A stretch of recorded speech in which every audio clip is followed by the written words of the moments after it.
encontro presencial. Tudo bem com vocês? Ok, já estão respondendo aqui no chat. Muito bem, muito bem. Vão ficar livres de mim. Olha, gente, Catarine pediu, embora ela já esteja colocando no WhatsApp, que ela precisou abrir um segundo link para a terceira avaliação. Então, desconsiderem o primeiro link e só põe o trabalho no segundo link, tá? Com a data correta. Oi, Manuela, tudo bem? Oi, professor, bom dia, pessoal. E, então, nós estamos avisando, Manuela, que o pessoal esqueça o primeiro link da terceira avaliação e use o segundo. Foi um pedido de Catarine. Eu vou até ler exatamente o que ela me mandou. Eu percebi que tinham dois links para a atividade e precisei excluir o antigo. Sendo assim, peça aos alunos que postem no link que está com a data de entrega, tá certo? Então, o link anterior foi excluído. Quem mandou para o link anterior, reenvie, porque esse link foi excluído, tá? Por uma questão técnica operacional, então é importante que vocês mandem esse link para aquele que contém a data de entrega do trabalho, e com isso nós finalizamos as atividades. Professor, Oi, diga, Manuela. uma aluna me mandou uma mensagem, eu estou vendo agora, que ela ficou em dúvida quanto ao o resumo daquela PEC, daquele artigo da PEC que o senhor mandou. Sim, esse é para quem Aí não ela... vai trabalhar a PEC, é um comentário pequeno no WhatsApp, tá? Ok, li, achei isso, achei aquilo, é uma coisa de 3 linhas no máximo, porque isso estaria, na verdade, para cada aluno que não fez trabalho, mas que pelo menos comprove a leitura abordando algum fato. Por favor, não faça também um tratado, não, viu? O WhatsApp para uma comunicação, vamos dizer, de 140 caracteres, de 200 caracteres, alguma coisa desse tipo, tá certo? Então, qual é a regra? Ela ficou em dúvida, acho que ela ficou em dúvida porque ela ficou assim, pensando, quem faz o artigo sobre isso precisa comentar, não precisa? Não, mas quem pronto, faz o artigo está liberado, né? Quem faz o artigo sobre a PEC está liberado. Mais do que um comentário pequeno, é o próprio artigo sobre a PEC, não é? E agora, quem não faz o artigo sobre a PEC, para que eu, na verdade, estão me ouvindo? Eu acho que eu estou com um probleminha aqui. Sim, professor, dá para te ouvir, sim. Dá para me ouvir, né? Deixa aqui, tirar, pronto. Eu acho que resolvemos. Então, se na verdade você faz o artigo, não há necessidade de fazer o resumo, né? Cláudia está me dizendo também que o áudio está bom. Obrigado, Cláudia, pelo retorno. Aqui nós temos Fernanda dizendo, bom dia, professor. Então, não valeria como avaliação um resumo comentado sobre a PEC, mesmo que dentro do limite de 5. Sim, claro, o resumo comentado sobre a PEC vale como avaliação. Alternativamente, quem não trabalhou sobre a PEC e que trabalhou sobre outro tema, fará um comentário de leitura, apenas li, discordo disso, alguma coisa que me permita saber que alguém leu o texto. Veja bem, é uma forma de a gente dizer, a leitura do texto é recomendada independente de você escrever qualquer coisa. Claro que se você escreve, não precisa, na verdade, quem faz o mais já fez o menos, não é mesmo? Então, essa é a regra do jogo, né? Essa é, digamos, a questão que está sendo posta, né? Está me aparecendo aqui, eu vou clicar para apagar. Não faço aqui, não. Por algum motivo. Ok, Karina já está aí também, Vini. Cláudia, obrigado por ter vindo.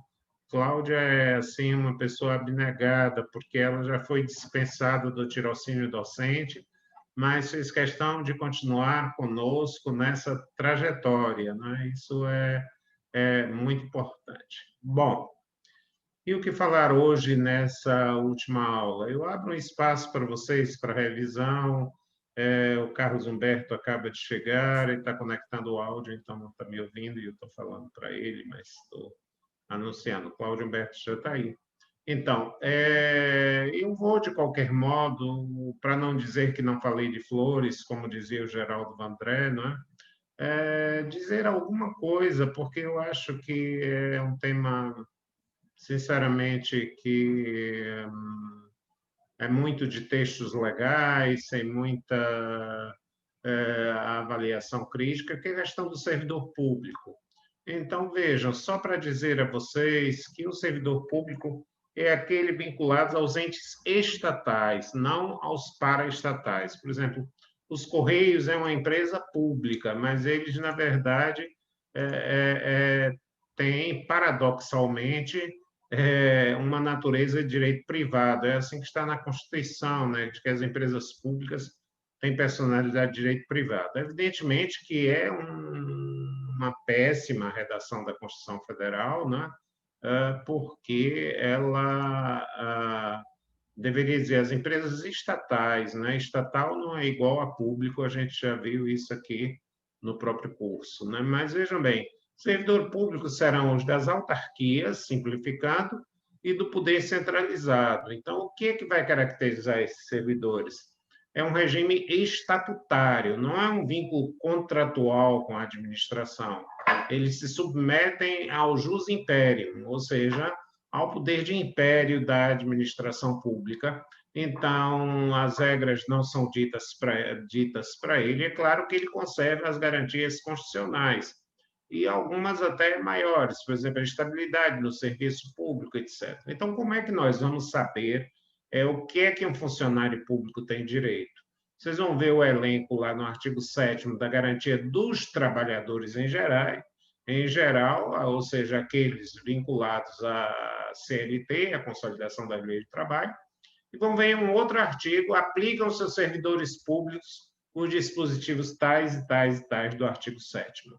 Ou seja, não todos os dispositivos, por exemplo, o FGTS não se aplica aos servidores públicos, né? E outras questões, mas a irredutibilidade de salário, sim. Então, qual é a regra que eu recomendo? Bem simples, para quem queira, isso é uma coisa que a gente está fazendo, dando um pouquinho de noção, porque alguns alunos me pedem, professor, e no concurso futuro e tal. Então, o que é que um servidor público tem direito? O que a Constituição diz que ele tem, e a Constituição diz, olha, os direitos previstos no artigo 7º. Então, não todos, mas ela enumera quais são aqueles do artigo 7º, né? Qual é a regra de ingresso no serviço público? É o concurso. Qual é a exceção do ingresso no serviço público?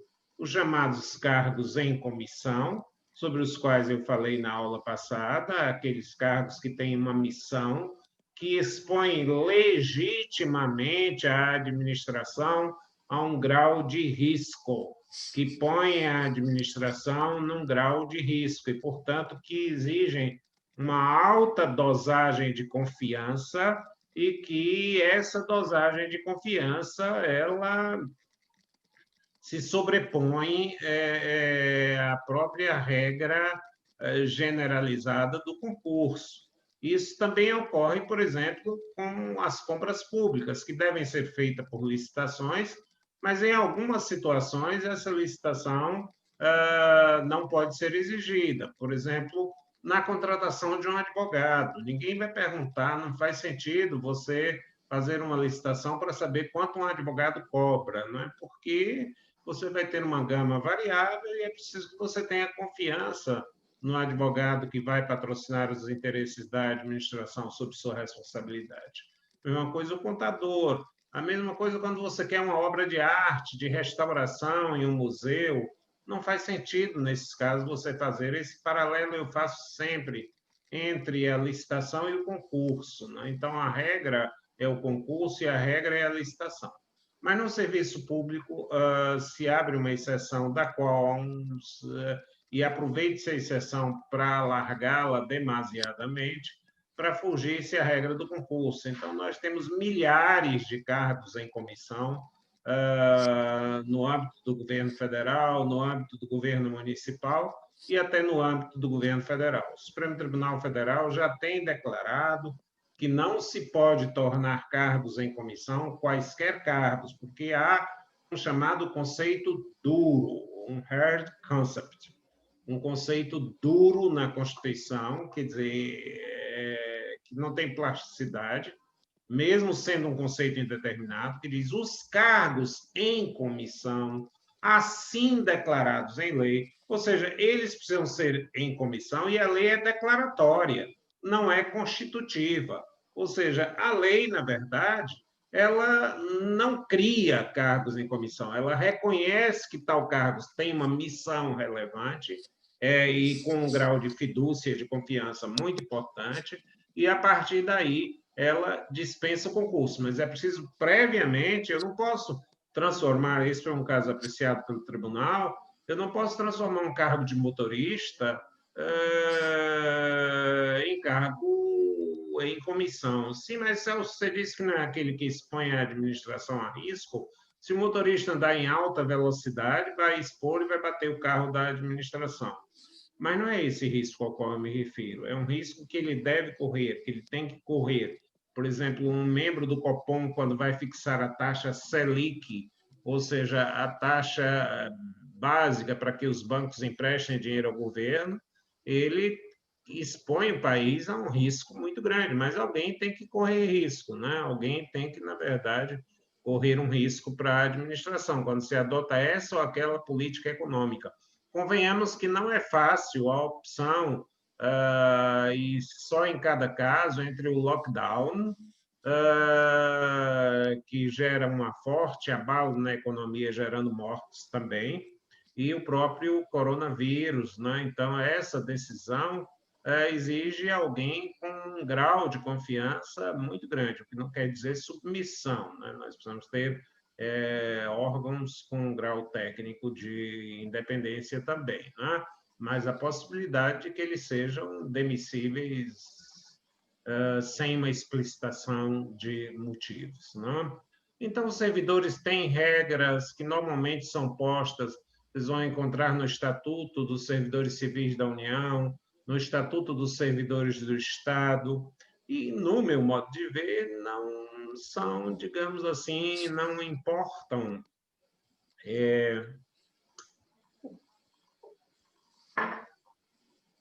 ordinariamente. Claro que há temas fulgurantes, por exemplo, pode um servidor se desaposentar, pode um servidor ser punido por fato ocorrido nas suas funções quando ele já está aposentado. Quer dizer, existem os chamados hard cases, ou seja, os casos complexos, que esses me interessariam, mas muito, mas que dariam margem a um outro curso, né?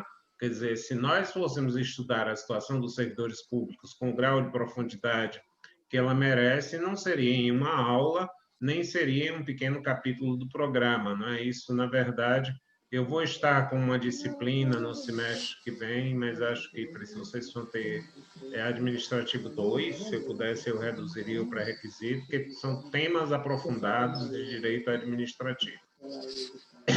Então, no momento, eu queria, na verdade, passando essas noções essenciais, provavelmente ainda vou escrever ou mandar um texto para vocês sobre servidores públicos. Calma, as avaliações acabaram, para que vocês tenham material para ler, né? Para que vocês possam guardar como material de referência, né? Como vocês podem guardar as aulas, podem guardar essa coisa para ouvirem quando quiserem, até porque a relação aluno-professor cria um vínculo, e aqui, diferentemente dos preceitos canônicos, quem tiver alguma objeção ou dúvida, que fale agora, ou depois, ou a qualquer dia, ou depois de formado, eu estou à disposição, né? Nos casamentos costumam dizer que fale agora ou se cale para sempre. Não é bem o caso, né? Na academia e nos botecos, nada transita em julgado, né? Sempre pode repetir e voltar ao mesmo assunto que está valendo, né? Na academia, aquilo que eu disse antes pode não valer depois, e é o papel da academia mesmo, revisitar temas, rediscutir conceitos, repensar determinadas coisas aqui, e digo eu também por conta própria, e nos botecos nada é definitivo, né? Você pode repetir, e normalmente as conversas de boteco são muito repetitivas, né? Então, sempre se quer salvar a pátria, sempre se quer, na verdade, resolver determinadas situações. Bom, mas eu estava falando na última aula e fiz esse parênteses para pedir a atenção de vocês sobre servidores públicos, porque no espaço exíguo do curso a gente não teve oportunidade de desdobrar. A minha opção era tentar puxar alguns temas que vocês não veriam, para os quais vocês não seriam chamados a atenção, e eu gosto, sim, da questão dos servidores públicos no que ela tem de aprofundamento, né? Aliás, eu não suporto quando me pedem para ler. Eu até hoje tenho isso na cabeça, gente. Eu era recém-formado quando um cidadão... Eu fui aos Estados Unidos e fiz um curso rápido, né? E depois eu vou contar uma pequena história desse curso, porque tem interesse para a aula. E aí um professor americano virou e me perguntou assim: se é verdade que no Brasil vocês perguntam em provas, os seus professores perguntam em prova qual é a idade para alguém ser presidente da República? E eu disse: olha, não sei, nunca me perguntaram isso assim tão diretamente, mas eu não duvido, não. Então, por quê? Porque se você abrir a Constituição, está lá escrito 35 anos, né? Então, essas perguntas, me perdoem a falta de academicismo, imbecis, né? Que desmoralizam o direito. Na OAB já perguntou quantos ministros tinha o STJ. Então, os porteiros do STJ sabem de cor e salteado e conhecem até os ministros e cumprimentam. Bom dia, ministro Humberto Martins, que é o presidente, por acaso. Né? Por acaso não, por méritos. Né? Então, nós devemos usar o raciocínio, não é, Jurema? Nós devemos, na verdade, pensar com raciocínio, trabalhar ferramentas de raciocínio e não de memória. Vamos deixar a memória para os computadores. Vamos ser mais questionadores. Se vocês saírem desse curso cheio de dúvidas, eu estarei plenamente satisfeito. Se vocês saírem com muitas certezas, eu vou ficar frustrado. Porque toda vez que você sabe ou tem certeza de alguma coisa, provavelmente você está enganado, né? Você está enganado. Eu, no meu curso de graduação, eu não sei se provocativamente, fui instigado por um professor, eu e alguns colegas, a fazermos uma visita à Câmara Municipal de Salvador e, especificamente, à Comissão de Constituição e Justiça. E lá um vereador, eu lhe respeito a memória e por isso não declino o nome, me disse: meu filho, isso aqui é tudo prática, não adianta vocês estudarem constitucionalidade ou inconstitucionalidade de leis, porque isso só se vai aprender na prática. Olha, meu filho, deixa eu lhe dizer, bem assim num tom paternal, ele já é um senhor idoso, tal. Deixa eu lhe dizer, quando eu entrei aqui, eu ficava numa dúvida se uma lei era constitucional ou inconstitucional e chegava a procurar professores. Hoje, 4 legislaturas, 16 anos de mandato, quase, eu bato o olho e vejo logo, é constitucional, é inconstitucional. Eu disse: nossa, esse homem é um gênio ou um imbecil, não é? Porque, na verdade, eu não consigo, até hoje, bater o olho numa lei e dizer que ela é constitucional ou inconstitucional. Não é? Essa uma questão de extrema complexidade. Né? Quando é que você faz, e mais ainda, a lei inconstitucional, ela é nula, ela é inválida, ela é... E eu digo a vocês, depende. É, quando a lei caminha na direção da Constituição, mesmo sendo inconstitucional, não se invalida. Por exemplo, a Constituição diz conceito de salário mínimo, é aquele para satisfazer a necessidade de lazer, habitação, uma alimentação, e, em suma, uma série de itens. E nós sabemos que o salário mínimo brasileiro está muito longe de atender os itens que estão no salário mínimo. Então, a lei que institui o salário mínimo seria inconstitucional, porque não atende os requisitos da Constituição. Não é? A Constituição diz que a prioridade absoluta dos investimentos é na infância. E aí vem o prefeito e construir 10 creches. Espera aí, isso aí é inconstitucional, porque você tem que construir o número total, você não pode fazer isso. Então, não é a inconstitucionalidade chamada por déficit que gera a nulidade, mas a inconstitucionalidade por contradição com a norma constitucional. Não é o déficit, a ausência, como alguém quer ir a Meca e não chegou ainda até lá, mas está caminhando. Porque se você declarar a inconstitucionalidade de uma lei que estabelece o salário mínimo, você vai ter uma situação muito pior. Não vai ter nenhum salário mínimo. Então, é preciso ter cuidado com esses mecanismos de controle de constitucionalidade, observamos essas técnicas, que certamente o professor de Direito Constitucional já está, na verdade, ou vai desenvolver em algum momento com vocês. Né? Quer dizer, a questão da mutação constitucional, eu adoraria, podem acreditar nisso, conversar longamente sobre esse tempo, mas o tempo conspira contra a gente, né? O tempo é uma coisa inexorável. A partir de agora, de 10 horas da manhã, de 9h40, 9h50, eu já nem terei um contato tão direto com vocês, mas o WhatsApp vai continuar ativado? Vai, porque você pode ter uma dúvida depois. Eu vou manter esse WhatsApp como um canal permanente com vocês. Se aparecer algum problema, acabou o curso, no problem. Vocês podem, na verdade, acionar o WhatsApp, que eu leio em média de 2 em 2 dias e tal. Como temos uma equipe boa que está respondendo, eu não nem sempre atuo, mas quando é uma questão de que precisa da minha atuação, eu estou lá e estou respondendo, né? Lembrando a vocês que a terceira avaliação foi excluído o primeiro link, então que procurem o link atual que contém a data, né? Então, e quem já mandou para o primeiro link, por favor, reenvie para o segundo.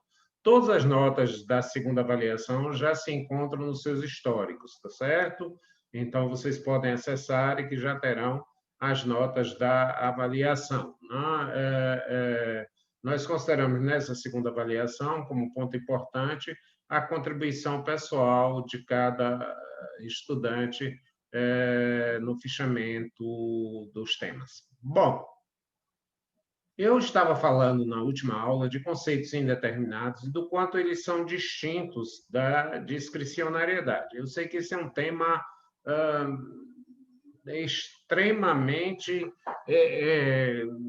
complexo, porque a doutrina não fala e joga no mesmo balde e joga na mesma trilha, para não dizer na mesma vala, a discricionariedade e os conceitos indeterminados. Repetindo com vocês, a discricionariedade é um modo de agir da administração. E o conceito indeterminado está na existência de um diagnóstico a ser formado sobre isso. Eu agora, para exemplificar, mas também para trazer a vocês um conceito novo, vou dizer a vocês, eu vou perguntar a vocês, o que é estado de necessidade da administração pública? Isso tem uma história, provavelmente, não fiquem preocupados, não, porque a gente só ouve falar quando tem necessidade de pesquisar, e assim tem sido eu há 15 anos passados, né? tive que me defrontar com uma situação de pesquisar alguma coisa nova e de que fosse alguma coisa diferente. O que era a situação? Eu estava, como procurador da Assembleia, incumbido de defender a Assembleia Legislativa na criação do município de Luiz Eduardo Magalhães. Gente, isso me deu um trabalho imenso, sabem por quê? A primeira vez foi fácil. O advogado do PDT entrou com uma procuração genérica, dando poderes para tudo, até para requerer inventário, e separação. E eu disse, olha, não há prova nenhuma de que o PDT, que tinha legitimidade ativa, tenha querido entrar com essa ação. E aí, na verdade, eles não ratificaram a procuração e foi extinto. Mas a segunda vez entraram certinho, né? Foi o Partido dos Trabalhadores que entrou com uma ação de inconstitucionalidade, aí sim, dizendo, olha, Luiz Eduardo Magalhães foi desmembrado do município de Barreiras, era o chamado Mimoso do Oeste. E, consoante entendimento firme do Supremo Tribunal Federal, devem ser ouvidos ou consultados tanto a população do município a ser desmembrado, quanto a população do município que vai sofrer os efeitos do desmembramento, que vai ter o seu território reduzido. É evidente que isso inviabilizou a criação de quaisquer municípios, porque eu acho difícil que uma população diga, no conceito que nós temos, que quer perder a área. Mas é assim, e hoje, por isso, houve um freio na criação de municípios.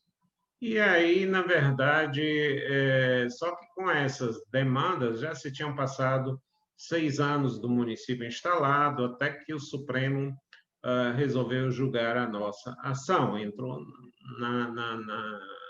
na pauta dele. E o que é isso, Celso, que você vai fazer? Dizer, olha, Supremo, você errou todo o tempo, dizendo que precisa consultar as duas áreas, mas só precisa uma, vocês todos estão errados aqui.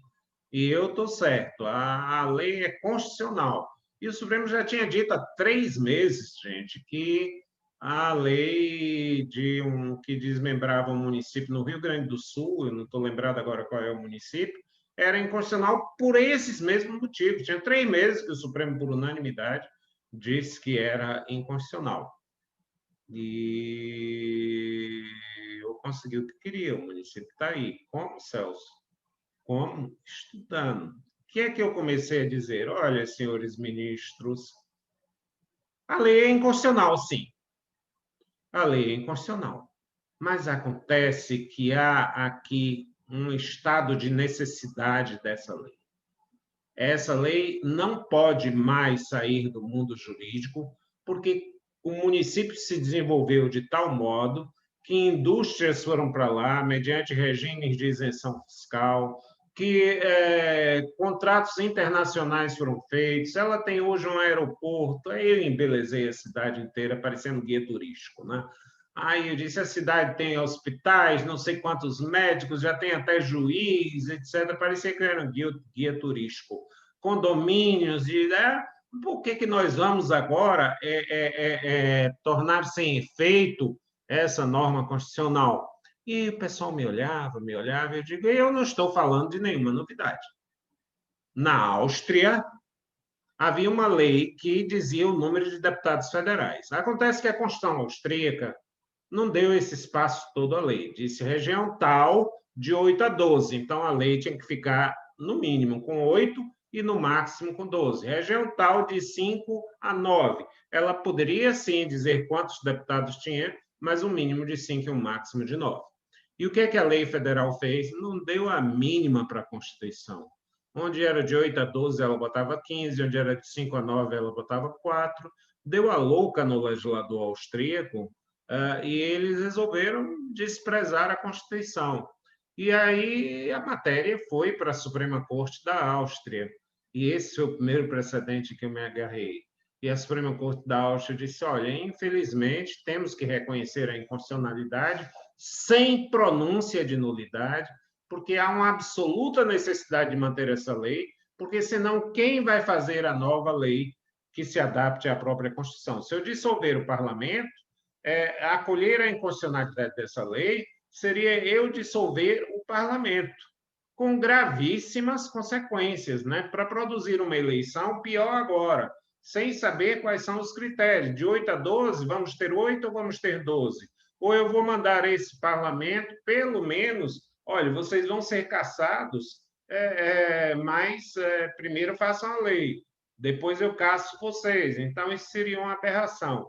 Eu reconheço um estado de necessidade legislativa. Disse, pois bem, o caso da Áustria aqui se repete. O caso da Áustria aqui se repete. E tomei esse caso e, para alívio meu, o ministro Eros Grau, que hoje está morando na França e curtindo os bons vinhos, né, nacionais, né? Ele hoje só toma vinhos nacionais, morando em Paris, né? Então, ele disse, a vida não presta contas a Kelsen. E aí, depois, fui procurado por uns 2 ou 3 ministros do Supremo. Professor, parabéns, alguns que souberam logo que eu era da Bahia. Eu gostei mais de saberem que eu era da Bahia. Eu sou baiano, né? Sou, porque o pessoal do Sul tem um pouquinho de preconceito quando diz que é um advogado baiano e tal. E, o que está fazendo aqui? Está tirando o nosso trabalho porque não contratou um advogado de Brasília. E aí, o assunto repercutiu, saiu na mídia, o Supremo reconhece a inconstitucionalidade, mas mantém o município de Luiz Eduardo, e alguns ministros, eu fui lá e tal, depois, e alguns ministros, foi bom me ver, doutor, eu queria que o senhor tivesse mais material sobre esse assunto que o senhor levantou, e eu não tinha tanto material, mas resolvi pesquisar a questão do estado de necessidade, não? Que é um conceito que é indeterminado, quer dizer, você não declara a inconstitucionalidade da lei quando os malefícios óbvios dessa declaração de inconstitucionalidade são tão grandes que é importante preservá-la mesmo inconstitucional. E a Suprema Corte também já teve uma oportunidade, foi um outro precedente que eu não citei no julgamento, mas entreguei eles depois, de que era uma lei que já foi... a Suprema Corte construiu, mais uma vez, na Áustria, que é o país precursor dessa questão, né? Especificamente na área de direito constitucional, e eu chego já na área de direito administrativo.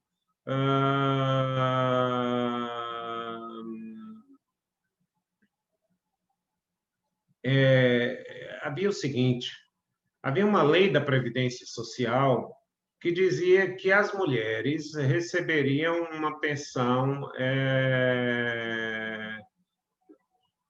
mais alta do que, ou melhor, receberiam uma pensão igual ao que percebeu o seu marido falecido.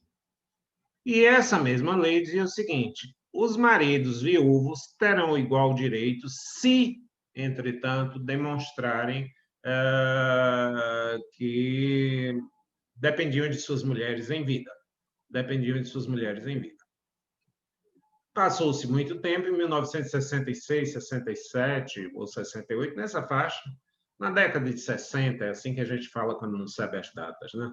Então, na década de 60, entrou-se com a ação de inconstitucionalidade. Olha, por que você dispensa a prova das mulheres e não dispensa e você exige que os homens provem? As mulheres recebem a pensão equivalente a 70% dos maridos falecidos, mas maridos que perderem suas mulheres não recebem do que elas ganhem, a não ser que provem que eram dependentes. A Suprema Corte, o que fez? Mandou para o Departamento de Estatística dela.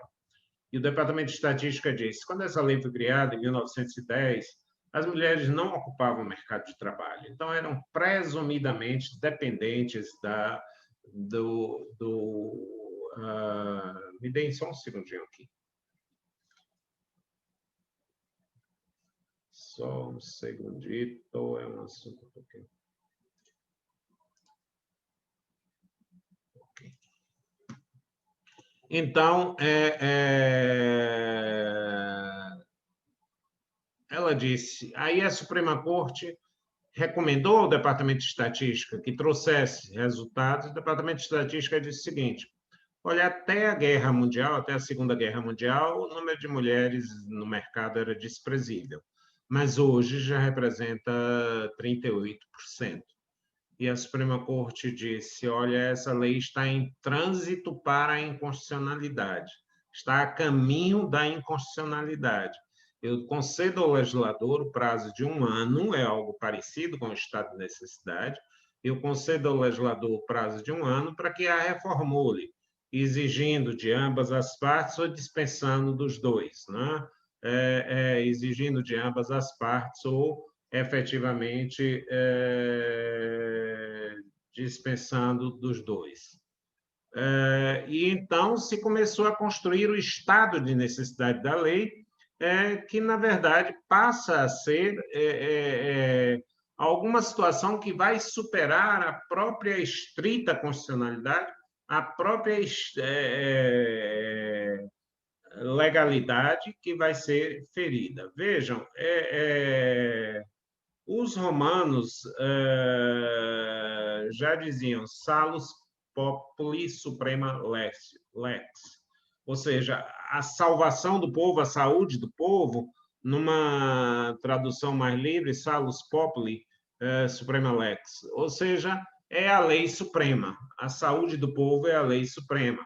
E isso está muito atual hoje na pandemia, né? Quer dizer, isso é um provérbio romano, a salvação do povo, ou seja, o que eles queriam dizer? Que não há lugar para uma legislação estrita quando, na verdade, interesses maiores e excepcionais da sociedade estão em jogo. Eu queria ver se vocês se lembram de um conceito aprendido no ensino médio que se falava de CNTP. Ouviram falar dessas palavras? Alguém sabe o que é CNTP? Condições normais de temperatura e pressão, não, né? Como é? Condições normais de temperatura e pressão, na minha época era isso. Condições normais de temperatura e pressão. Perfeito, Manuela.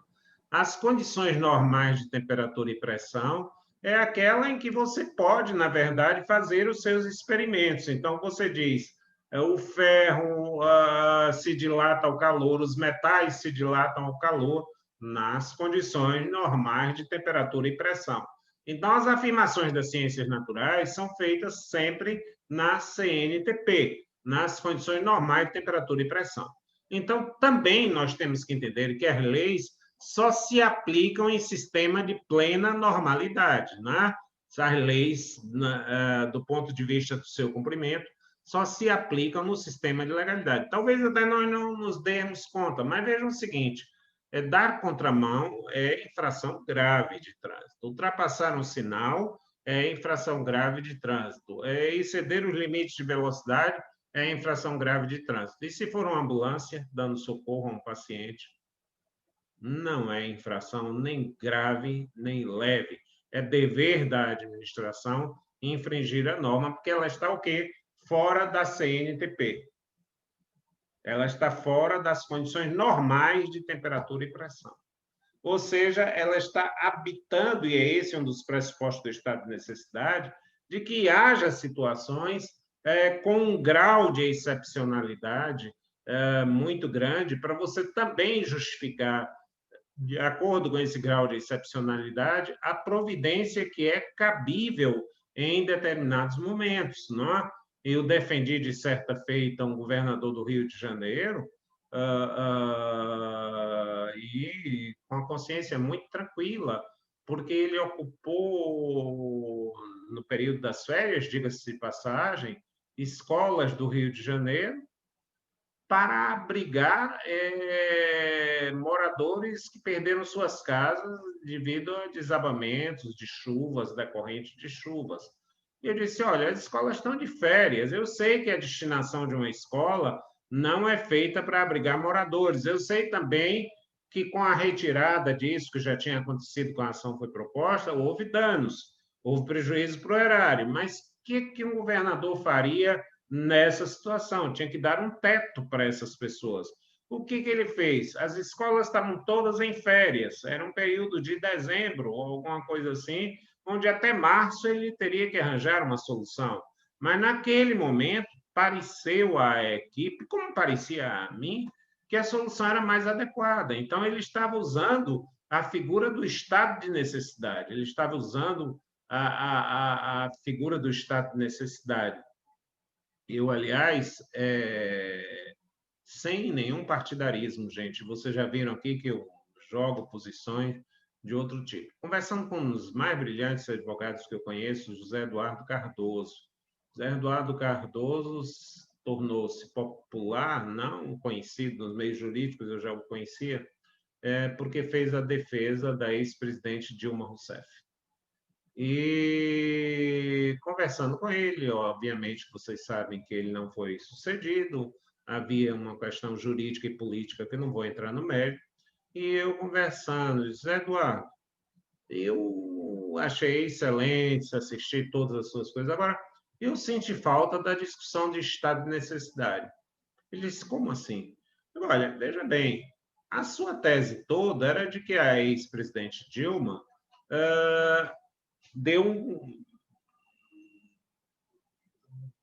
foi inadimplente com a Caixa Econômica Federal, sacou valores da Caixa, mas ela sacou para pagar o Bolsa Família. E a receita caiu estupidamente, quer dizer, no país, né? Houve uma queda muito grande de receita e ela teria o seguinte dilema: deixar de pagar o Bolsa Família ou deixar de pagar a Caixa Econômica. Então, não seria isso um estado de necessidade? Qual o mal maior? Dever à Caixa Econômica ou dever à população pobre que estava esperando a comida para se alimentar, etc, etc. Então, pelo menos, era uma tese a ser conferida com os fatos. Eu não examinei o processo e não quero julgar se está correto ou não, mas ele disse, eu não conheço nada sobre esse tema. E eu aí dei a ele um livro, que é um livro em espanhol, é o conceito da necessidade. Deixa eu ver, acho que está aqui. Alguém consegue ver aí? Não. Vou ler para vocês. É o conceito de necessidade em direito público.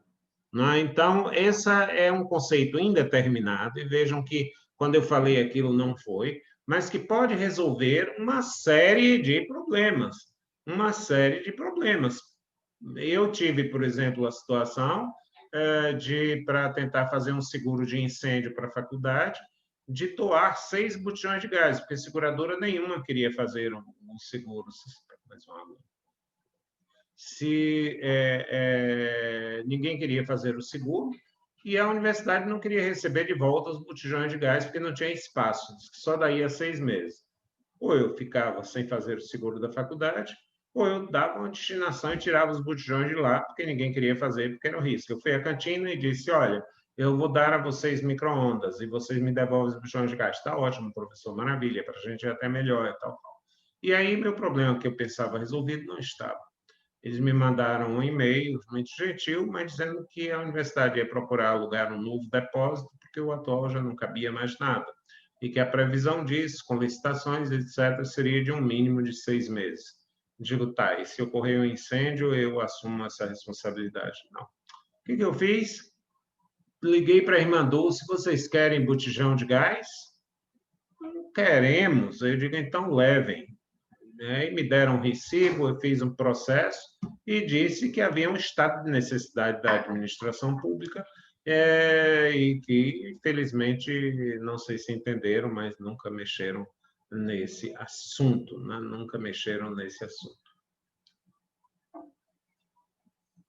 Quando a gente fala em atributos do ato administrativo, e aí eu quero entrar com o tema do estado de necessidade, como uma ferramenta de vocês compreenderem certos fenômenos, os doutrinadores meio descuidados, eu às vezes tenho ressalvas aos manuais, porque eles saem repetindo determinadas coisas o tempo inteiro, né? Quer dizer, é um beabá terrível. Motivação é a grande coisa. Para mim, motivação é só espelho que reflete a ponderação. Um espelho que não reflita ou que distorça, seja aquele espelho de parquinhos, que bota a pessoa imensa, pequena ou alargada, para mim é um espelho infiel, né? Então, a motivação que não corresponde a uma ponderação é algo absolutamente... Até porque motivar, você motiva para tudo. Já Assis Chateaubriand diz que o primeiro trabalho que ele tinha, não sei se isso é folclórico, ele procura emprego de jornalista. Vocês não conheceram Assis Chateaubriand, eu conheci pouco. Era, digamos, a Rede Globo de hoje, era emissoras e diários associados. Então, eles tinham as principais emissoras de televisão, os principais jornais no país, e ele começou a carreira como jornalista, né? Mas ele aí disse que foi procurar um emprego de jornalista, e um rapaz, o diretor, disse: o senhor faz um teste aqui conosco?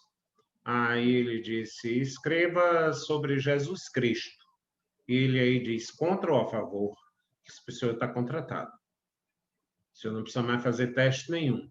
O senhor está contratado. Ou seja, o que é que eu quero dizer com isso? Que motivar, você motiva para todas as coisas, não é?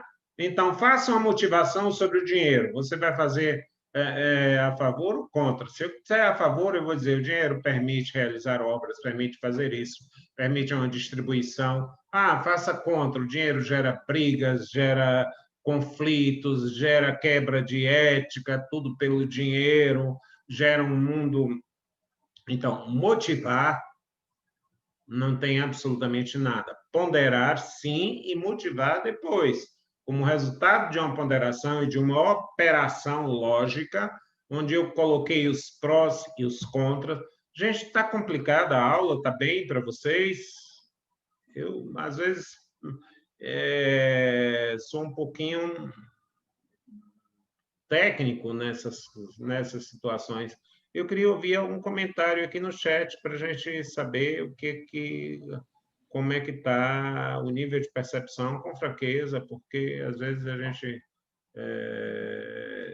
puxa demais para vocês que estão começando em direito administrativo. Bruna está dizendo que está ótima, Karina disse que está claro, então, se alguém não se manifestar em sentido, eu vou entender que elas estão representando e vou seguir nesse ritmo.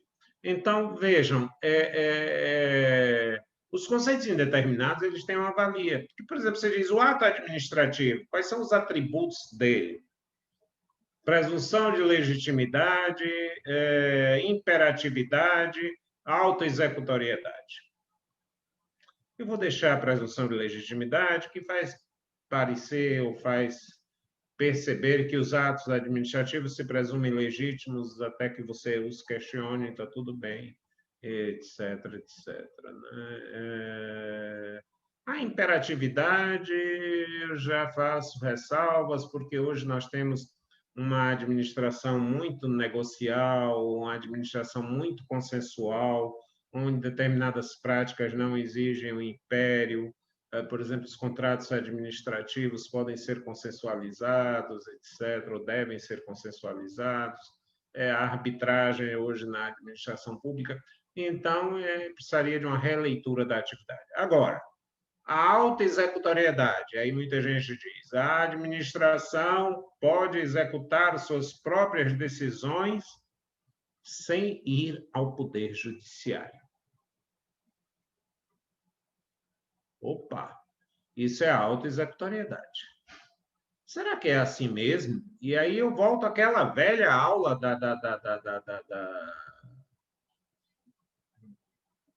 dos Estados Unidos. Só tinham nós, parentes próximos, colombianos, argentinos, não pensem que era nenhum curso para americano, não. Só tínhamos, e aí os professores deitavam e rolavam, né? E aí chega um professor e disse: olha, vamos falar hoje sobre autoexecutoriedade. É um dos maiores mitos, uma das maiores ficções, mas que provavelmente ainda estão presentes na vida de vocês, que vêm de países em desenvolvimento. Eu queria deixar claro, ele era um inglês, inclusive. Disse: na Inglaterra, como aqui nos Estados Unidos, nós não praticamos a autoexecutoriedade. E por uma razão muito simples: a administração, como qualquer outro, se rege pelo princípio maior da equal protection. Todos estão igualmente protegidos. Então, se ela quer tomar uma medida, ela busca o judiciário. Ela terá que buscar o judiciário. Hoje nós temos já, aquela época eles tinham, e ele levou uma tela, um laptop, e mostrou uma audiência de alguém no trânsito sendo ouvido pelo juiz, ele iria ser preso, inclusive, mas que o juiz estava naquele momento à distância fazendo uma ouvida do suposto infrator, etc. E ele, obviamente, interrompeu para dizer, olha, que é assim, os policiais já estão com a câmera e já fazem o contato com o juiz de plantão e ele ouve a parte contrária necessariamente, nós não sacrificamos o contraditório, ele ouve a parte contrária e decide. E aí ele virou o famoso questions, perguntas, e eu disse yes.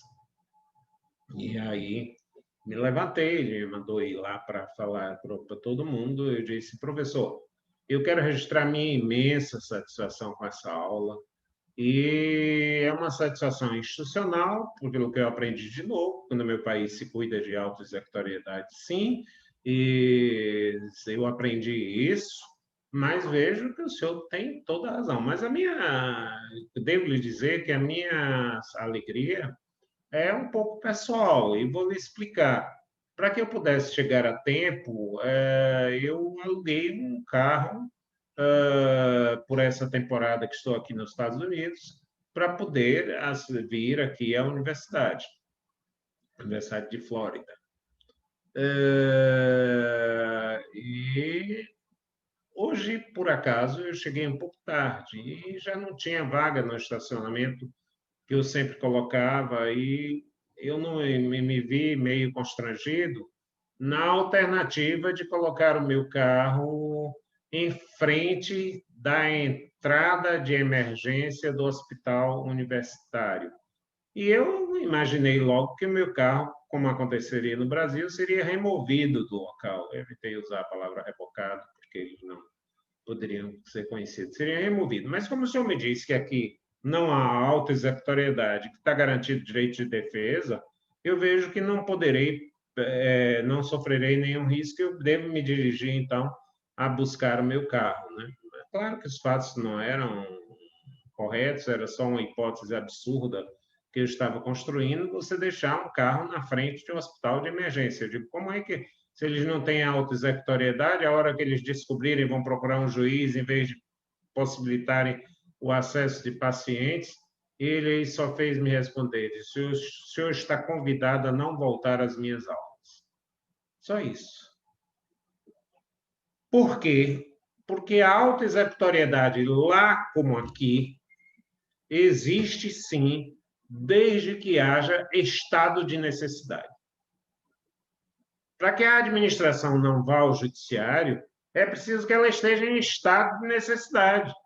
Então, veja bem, se um restaurante está servindo carne ou alimentos putrefactos, ou alimentos fora do prazo da validade, e vem a vigilância sanitária e percebe isso, e verifica que lá no estoque estão todos os alimentos com validade vencida, ela pode fechar esse restaurante imediatamente. Ela não vai precisar ir ao judiciário enquanto as pessoas estão ali consumindo os alimentos. Ela pode, inclusive, pedir licença, olha, não vão servir mais refeições nenhuma, e acabar, porque ela está em estado de necessidade. Essa é uma questão de que no mundo inteiro se observa essa coisa. O policial, quando detém, mesmo que não prenda uma pessoa e vai se comunicar ao juiz, já agiu de alguma forma, de modo direto e próprio. Mas vamos imaginar o seguinte, vou dar a vocês a seguinte hipótese. Ali na Graça vai se instalar uma banca de revista. Está lá funcionando a banca de revista. E a prefeitura diz, essa banca não está licenciada, ela pode usar a auto-executoriedade? Não. Ela vai ter que ir ao judiciário para remover essa pessoa, para se reintegrar na posse, para multar essa pessoa, até aí ela pode, mas não pode remover. Agora, se for uma banca de fogos, ela pode? Pode. Pode, porque o risco de, na verdade, existir um dano sério, como um incêndio, na verdade, é muito superior à questão da necessidade. O judiciário é instrumento de realização do bem comum e não pode se opor ou não pode questionar esse tipo de situação, não?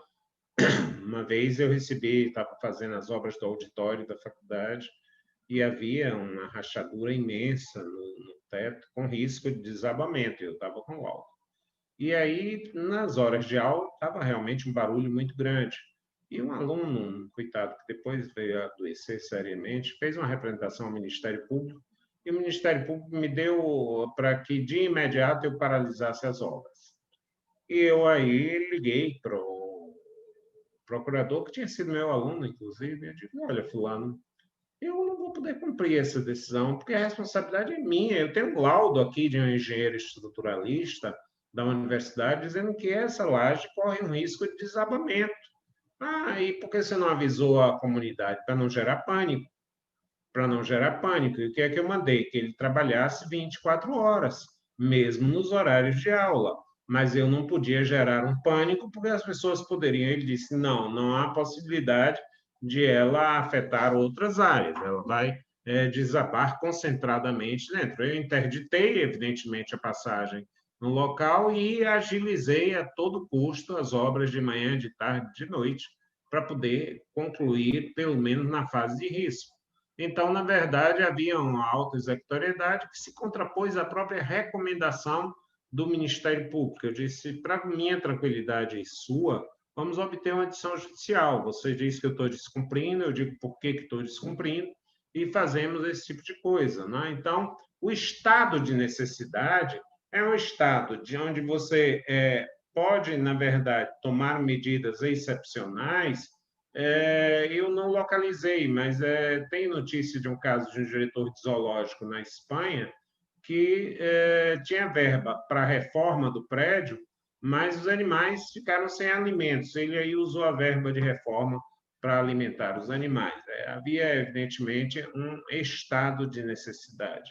Então, o estado de necessidade é aquele onde você pode tomar medidas não previstas ou até contrárias à lei, se a lei não se reflete nas condições normais de temperatura e pressão. Desculpem a metáfora um tanto quanto, se nós estivermos fora dessa temporalidade. Porque, veja bem, os fatos jurídicos, eles são absolutamente temporais. E o Gilberto Gil tem uma música chamada Refazenda, onde ele mostra essa temporalidade na natureza, enquanto o tempo não trouxer teu abacate, amanhã será tomate, anuitar será melão, abacateiro sabes bem ao que eu estou me referindo, porque todo tamarindo tem o seu azedo doce cedo, antes que janeiro, doce manga venha a ser também. Né? Então, na verdade, essa temporalidade, ou na voz do Chico Buarque, e o tempo passou na janela, e só Carolina não viu, e eu bem que mostrei que lindo, e o tempo passou na janela. Então, a ideia de que o tempo, na verdade, e em direito nós temos uma série de referências ao tempo, tempus regit actum, ou seja, as situações se regem pela lei do tempo. O direito adquirido é o quê? Adquirido de acordo com a lei vigente dentro de um determinado tempo. Então, é preciso o encontro da lei com o tempo para que nós saibamos como ela pode ser aplicada e se pode ser aplicada. Essa é uma questão. Não se interpreta a lei, mas se interpreta a junção das leis com o fato, a junção das leis com o fato. Essa é uma questão substancial. Me deem só 3 minutos para concluir, porque é o nosso último encontro. Hoje eu vou mas manterei a minha 10 para as 10, a gente conclui. Então, essa questão do estado de necessidade é fundamental, porque você, eventualmente, chega a um ordenamento paralelo. Mas é preciso que nós tenhamos todos os limites para que não possamos dar um cheque em branco quando o cheque existia. Vocês sabem o que era cheque? Não tem praticamente mais hoje, né? Mas no tempo do cheque, a gente falava cheque em branco, né? Ou seja, para que o estado de necessidade não seja um cheque em branco. Era um papelzinho de forma retangular, etc., que você preenchia, assinava, né? Não tinha essa coisa de cartão eletrônico, nem desse tipo de história. Não. Então, a gente falava em cheque em branco. Então, o estado de necessidade não é um cheque em branco.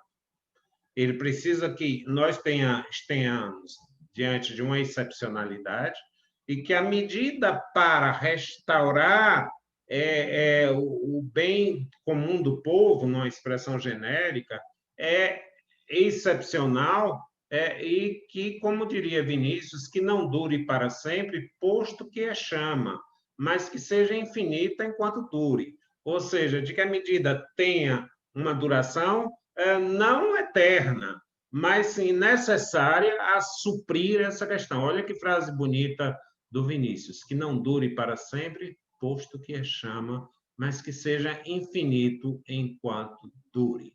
Muito obrigado a vocês pela atenção de sempre, pela cordialidade, pelo estímulo. Nós estamos hoje encerrando as nossas aulas síncronas. Quem quiser manter algum contato, aprofundar, ter uma sugestão bibliográfica, o trabalho do professor não se esgota em sala de aula. Eu confesso que aprendi muito com vocês, aprendi a contactar com esse mundo virtual, aprendi a interagir. Quero agradecer de todo o coração a Cláudia, a Manuela, a Catarine, a Rafael. Vejam que a gente tem toda uma equipe que, na verdade, propiciou esse encontro. E eu me despeço por aqui, mandando beijos e abraços para todos vocês e dizer que estou à disposição. Perdoem-me as minhas deficiências,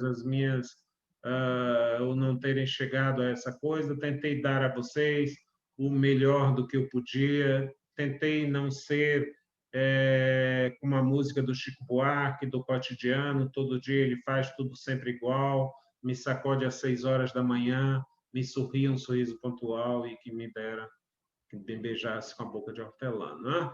Então, eu evitei essa mesmice do dia a dia. Fui polêmico muitas vezes.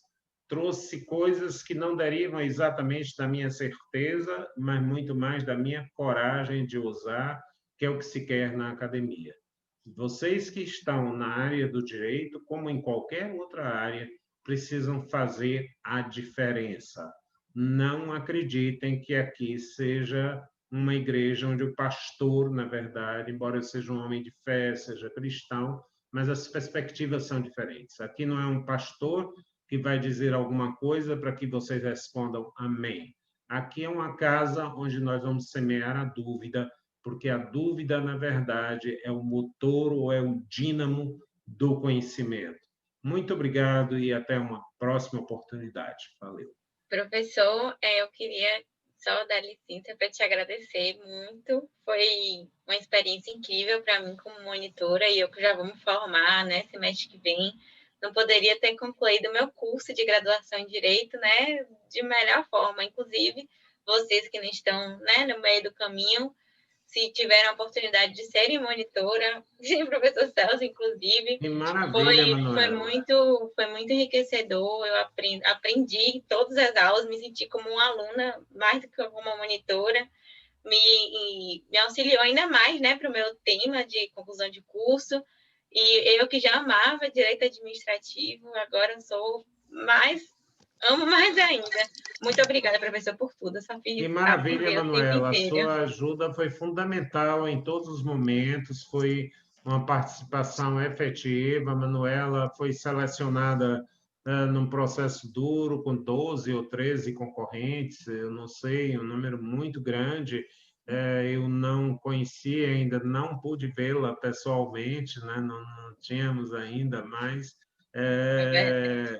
foi uma seleção difícil, você está de parabéns e eu estou de parabéns pela escolha que fiz. Professor, muito obrigada, viu? De verdade. Nada, um abraço grande. Mais alguém quer falar alguma coisa? Professor? Pois não. Lucas? Lucas. Eu gostaria de agradecer por todo o conhecimento passado, por toda a instrução. Foi uma aula muito, muito proveitosa para mim. Ainda mais para mim que estou no começo do curso, acho que absorver bastante os conhecimentos e um ilustre mestre.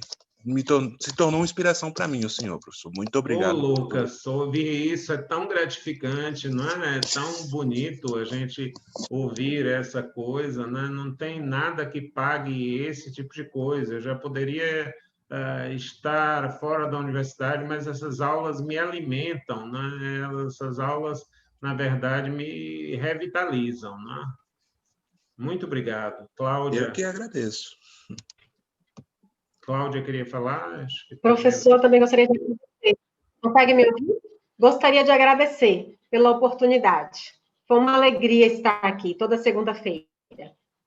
Cláudia, Muito obrigada. Muito obrigado por tudo. Cláudia sempre colaborou, discreta, mas sempre apoiando. Produziu conosco uma aula belíssima, que eu recomendo a leitura, a audiência a vocês, né? Eu próprio já assisti. Cláudia está fazendo um bom trabalho no doutorado. E estarei lá no dia da sua defesa de tese, tá certo, Cláudia? Para termos mais uma doutora, né? Na nosso convívio acadêmico. Mais alguém? Luiz? Sim, professor. Também gostaria de agradecer a participação aqui na disciplina. Sou servidor público e, nas suas aulas, me enchi aqui de reflexões. Levo bastante dúvida, como o senhor sugeriu, Boa, Luiz. E a cabeça fervilhante com tantas informações. Muito obrigado. Luiz, muito obrigado pelo estímulo. Não é mais alguém, gente?